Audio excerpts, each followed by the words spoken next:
Bwana Yesu asifiwe, watumishi wa Mungu. Yesu ameniagiza nije mbele yenu tena leo. Kuna jambo Yesu anasema hivi, tunakumbuka mateso ya Yesu aliyoteseka kwa ajili yetu msalabani? Je, tunakumbuka Yesu alivyochapwa mijeledi, Yesu alivyotandikwa fimbo na kuvuliwa nguo akabaki uchi wa mnyama? Je, tunakumbuka Yesu ametukomboa, akakomboa na ulimwengu, akabeba na dhambi zetu za ulimwengu, akatubeba sisi wote. Tunakumbuka Yesu amenituma nije tena mbele yenu kwa ajili ya kuwakumbusha. Tunapuuzia vingi kwa sababu hatujawahi kubeba yale maumivu ya Yesu aliyoyabeba msalabani kwa ajili yetu sisi. Yesu ametupokea, Yesu akatubebea dhambi zetu. Yesu akahakikisha ulimwengu wote ameukomboa kwa damu yake iliyomwagika pale msalabani kwa ajili ya ulimwengu. Mijeledi aliyochapwa, ingelikuwa ni mimi au ni wewe, usingeweza wala usingeweza kupokea. Ila Yesu amenituma kwako kuja kumshuhudia yeye aliyetutetea na aliyetukomboa, aliyetetea ulimwengu, damu yake iliyomwagika msalabani.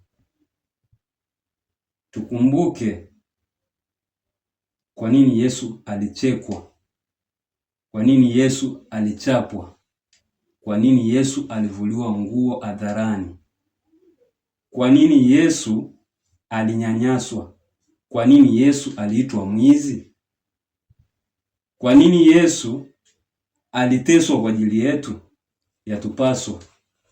Yatupasa sana tukumbuke, na ni kwa nini ameyafanya haya, ili tuweze kuona ukuu wake aliofanya kwa utetezi wa ulimwengu.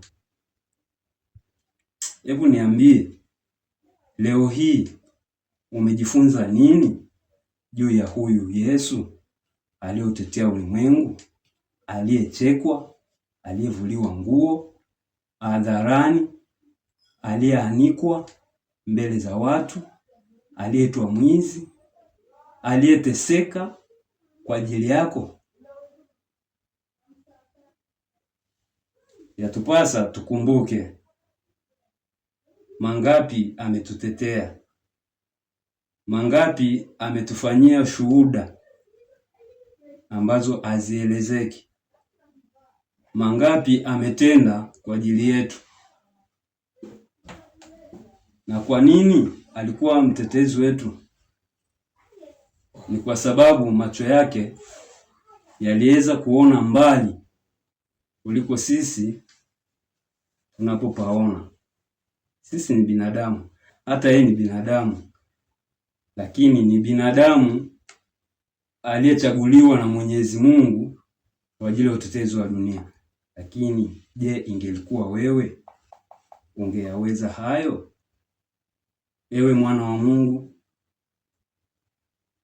tuyakumbuke Yesu aliyetutetea mpaka hadi leo tunapumua kwa pumzi yake. Amen.